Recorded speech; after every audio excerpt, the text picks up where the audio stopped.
Assalamualaikum warahmatullahi wabarakatuh. Izin memperkenalkan diri, nama saya Devi Nuprajer Anggreni, NPM saya 234111165. Saya dari Prodi Manajemen kelas 23C. Di sini saya akan menjelaskan tentang pengertian manajemen dan fungsi manajemen. Yang pertama, saya akan menjelaskan tentang pengertian manajemen.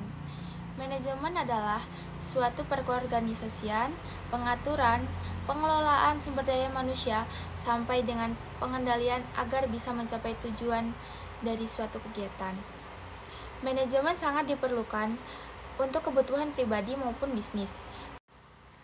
Manajemen bisa membuat bisnis menjadi lebih berkembang karena dijalankan secara struktural dan prosedural. Dengan demikian, proses manajemen akan membantu Anda dalam menerapkan keputusan atau kebijakan yang lebih baik.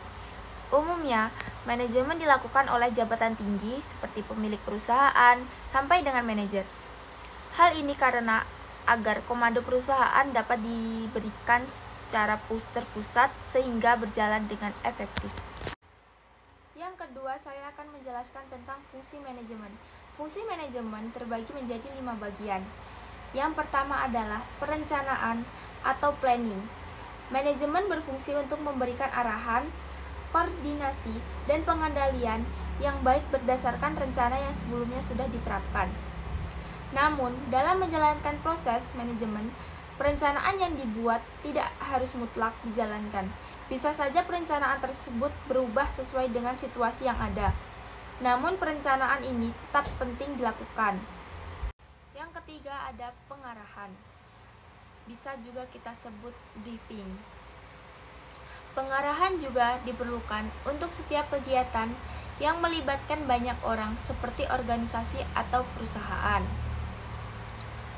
Manajemen pengarahan ini diberikan untuk memudahkan proses pelaksanaan tugas agar berjalan sesuai harapan.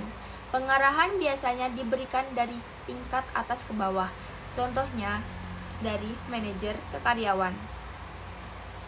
Arahan ini diberikan untuk SDM atau bisa disebut sumber daya manusia, yang termasuk dalam anggota dari perusahaan atau organisasi.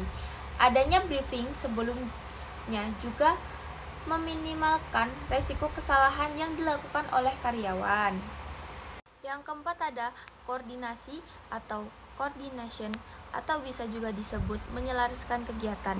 Adanya koordinasi antara divisi atau sesama divisi akan membuat tujuan perusahaan menjadi lebih mudah tercapai. Koordinasi yang baik dilakukan dengan interaksi yang lebih efektif kepada rekan kerja atau bawahannya. Interaksi ini harus terjalin secara harmonis dan semangat kekeluargaan. Dengan demikian, anggota dari perusahaan tersebut bisa menjalankan kerjasama tim dengan baik. Adanya koordinasi ini ditandai dengan dibentuknya rapat rutin, mencari suatu solusi dari permasalahan yang terjadi di perusahaan. Selain itu, fungsi dari koordinasi juga berguna untuk mencapai suatu kesepakatan dengan mudah sesuai impian bersama. Dan yang terakhir adalah pengendalian atau controlling. Pengendalian juga termasuk dalam fungsi manajemen yang tidak boleh terlewatkan. Pengendalian bertujuan untuk memantau proses berjalannya suatu kegiatan. Selain itu, fungsi ini juga berguna untuk memastikan semua kegiatan yang dilakukan oleh perusahaan dapat berjalan dengan baik. Adanya pengendalian ini juga berguna untuk membuat perusahaan menjadi lebih berkembang. Hal ini karena pengendalian akan lebih mencegah resiko kerugian yang mungkin terjadi. Setiap tugas akan dipantau secara seksama untuk memastikan apakah sudah sesuai dengan standar atau tidak. Selain itu, dari pengendalian ini, Anda bisa melihat bagaimana evaluasi ke depannya. Ini karena setiap kegiatan yang nantinya akan dilaksanakan akan selalu ada masalah dan hambatan yang akan dihadapi.